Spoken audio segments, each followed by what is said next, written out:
Out front now, New York State Assemblyman and presumptive Democratic nominee for mayor of New York, Zoran Mandani. And so much appreciate your time. A whirlwind week for you. I think to put it lightly. Okay, so, everyone else is putting their view on this, of what this means, okay? Your victory. What do you think it means? I think it means that we are ready in the most expensive city in the United States to have 5 boroughs that New Yorkers can actually afford.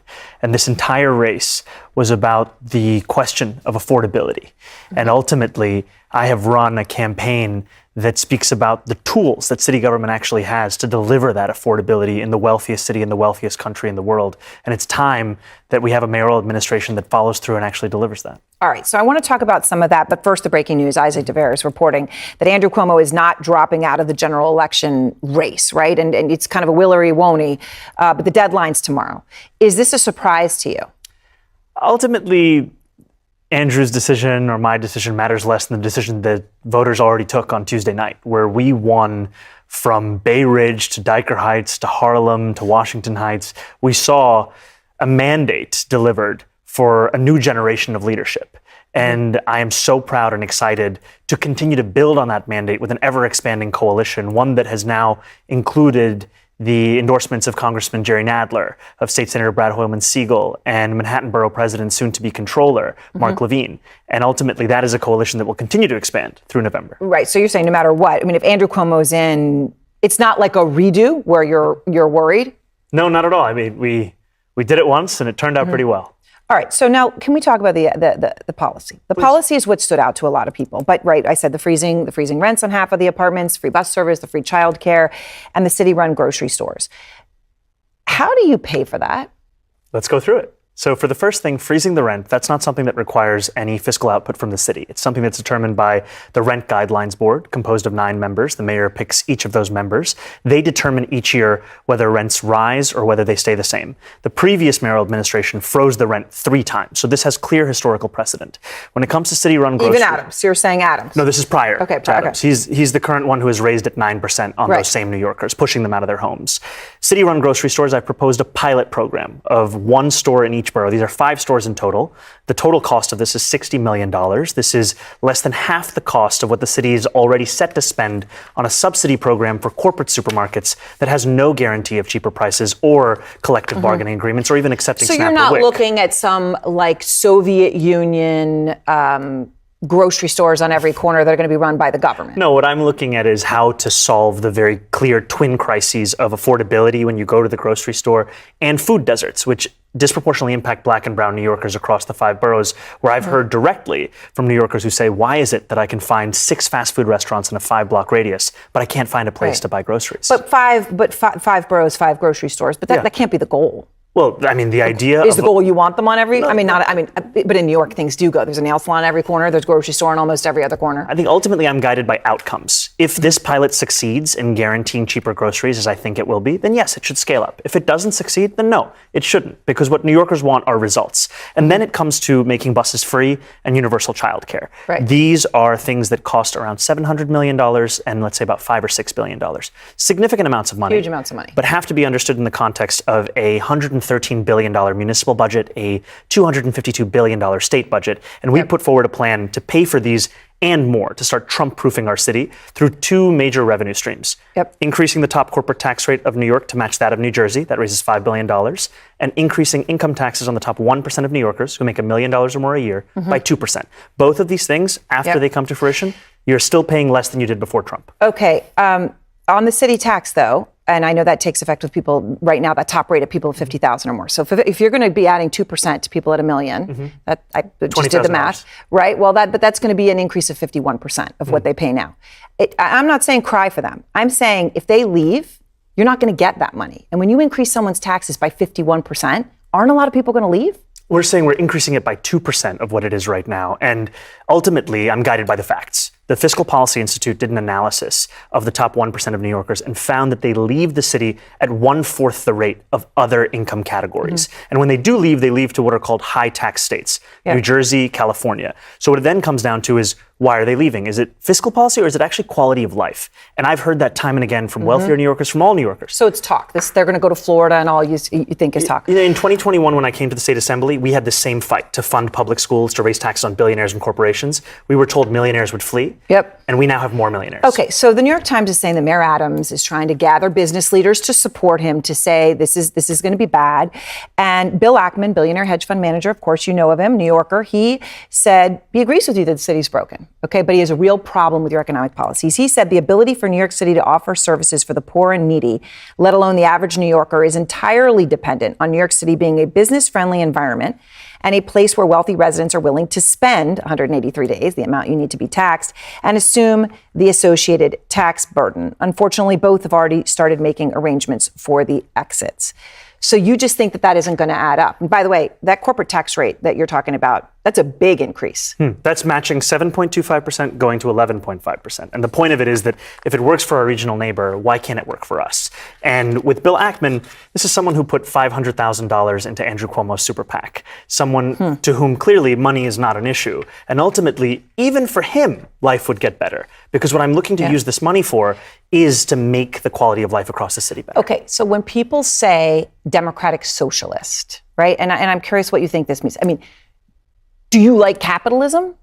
No, I have many critiques of capitalism. And I think ultimately the definition for me of why I call myself a democratic socialist is the words of Dr. King decades ago. He said, call it democracy or call it democratic socialism. There must be a better distribution of wealth for all of God's children in this country. And that's what I'm focused on, is dignity and taking on income inequality. And for too long, politicians have pretended that we're spectators to that crisis of affordability. We're actually actors, and we have the choice to exacerbate it, like Mayor Adams has done, or to respond to it and resolve it, like I'm planning to do. Okay. So, for people who say that America was built on, and a lot of immigrants, and obviously you speak from an immigrant experience. I mean, you came as a young child, but you speak to a lot of people who came much more recently, that they come to America because they believe in capitalism. They believe that if they work hard and make a lot of money, that's part of the American dream. Do you think that's not part of the American dream? I think the dream at its core is a dream for stability in one's life. And what you're saying, that you work hard enough and that you then reap the benefits, too many New Yorkers, and Americans for that matter, are working 8 hours and then still feeling like they haven't made enough money to keep living in the city they call home. And ultimately, what I'm focused on is making the city affordable for everyone, not to win an ideological argument, but to deliver on the mandate of this So when Mayor campaign. Adams, you just heard him come out and he said, soup, silver spoon. He talked about manicured nails to refer to you, right? I was looking at him. You can show him to everybody. What do you say to him? I understand what he's doing. He's trying to distract from his own record. His is a record where he raised rents on more than 2 million New Yorkers by 9%, and he's considering another 8% increase. His is a record of raising the water bill to the highest it's been in 13 years, supporting Con Edison when they wanted to increase New Yorkers' gas and electric bills by $65 a month. I would much rather talk about me than I would about his record if I was him. And so that's what he's going to be doing over the next few months. And we will continue to remind New Yorkers what's on the ballot. It's affordability. All right, Assemblyman, please stay with me. Our conversation with Zoran Mandani continues right after this. Back with Zoran Mandani, who is poised to win the Democratic primary for New York City over Andrew Cuomo for New York City mayor. Before we continue the conversation, I just want to play, because that's what this is, play more of Mandani telling his story. So to quote the words of a famous New Yorker, allow me to reintroduce myself. I was born in Kampala, Uganda, in East Africa. I was given my middle name Kwame by my father, who named me after the first prime minister of Ghana. I moved to this city when I was 7. This is the city I fell in love with, the city where I got my citizenship. He's been in the New York Assembly for 4 years. And before that, he was an aspiring rapper under the name Mr. Cardamom. Listen. Down for you. Look around for you. Make a sign for you. Give a crown to you. Once you do it, it's out there. It never comes back. It's there. Didn't think it was going to be on CNN. It's there, and there it is. So what do you say to people who look at your background and they wonder? They say, okay, rising star you may be, but this is the largest city in America, $112 billion budget, 8 million people, and a hell of a lot of problems. And they say, okay, whatever the future may be, you're not ready now. I would say that a campaign offers a glimpse of what an administration would look like. And we built a campaign the likes of which the city has not seen in a long time. We started with 2 full-time employees and now are managing 50,000 volunteers. At the beginning of this race, there were questions of whether we'd get 50,000 votes. And yet we had 50,000 volunteers. 50,000 volunteers who knocked on 1.5 million doors, made 2.1 million phone calls. And ultimately, it's a story of not only being able to inspire people, but absorb that inspiration and build an organization. And I think that's also the story of what it means to run a city, that you are ultimately responsible, but you're also determined by hiring the best and the brightest. And that's what I will be doing in City Hall. I'll be hiring those that have a clear track record of excellence, of results, that come from a wide variety of mayoral administrations, and finally bring public excellence back into the public sector. All right, so you caught a lot of attention for confronting Tom Homan, Trump's border czar, about the deportation policies, which have a lot of impact here in New York. Here you are. Do you believe in the First Amendment? Do you believe in the First Amendment, Tom Homan? So that moment went viral. All right. Then after the primary, Homan was asked about your plan, which is on your website. You said that you would end the city's cooperation with ICE agents that has been going on under Mayor Adams. And he has spoken out. Here's what he said. Good luck with that. Federal law trumps him every day, every hour of every minute. We're going to be in New York City. Game on. We're coming. Game on. He's coming. What do you say?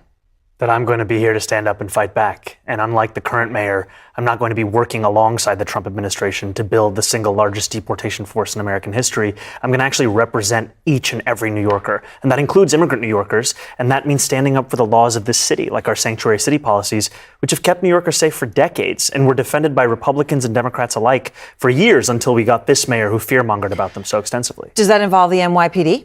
It means that the NYPD would actually serve New Yorkers and not assist ICE in their operations. We recently saw ICE agents. So they would not assist ICE? Not assisting ICE, because ultimately their job is public safety. And I know officers who are signing up to take on serious crimes, not to be a part of the force that is arresting a pastor who's peacefully observing the arrest of a migrant at Federal Plaza. All right. So a moment ago, you talked about how you didn't know if you'd get 50,000 votes, and you ended up with 50,000 volunteers. They knocked on doors. There are many in the country who might look at that and say, okay, that makes me think of somebody else who took on I'm trying to think of the right word to use, but somebody who expected to win and therefore didn't campaign that hard and lost. And the person who did that was Alexandria Ocasio-Cortez, right? Famously also here in New York. She endorsed you early. She helped you. She just spoke to Manu Raju, our Manu Raju, a few moments ago. She said the Democratic Party needs to pay attention to your success right now. Here's what she just told him.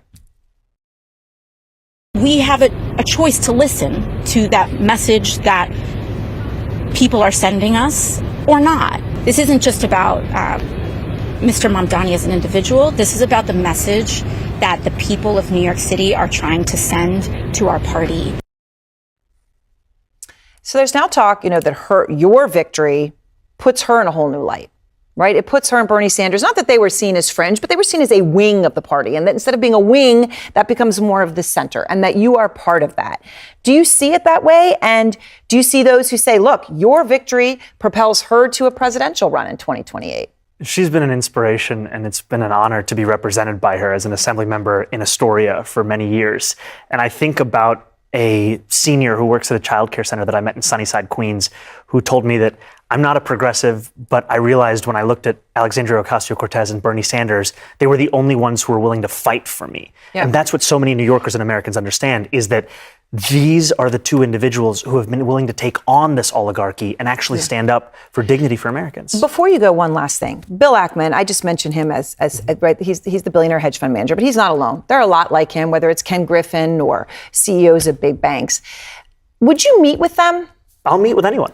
I will meet with them and I'll explain why I believe in the necessity of raising the top corporate tax rate. And I'd also tell Bill Ackman that I firmly disagree with his attempt to dismantle diversity, equity, and inclusion across the country, because it's not only against the morals of so many, it's also against the actual bottom line for so many businesses. And as a businessman, he should understand that. All right. Well, Assemblyman, thank you very much. We appreciate your time.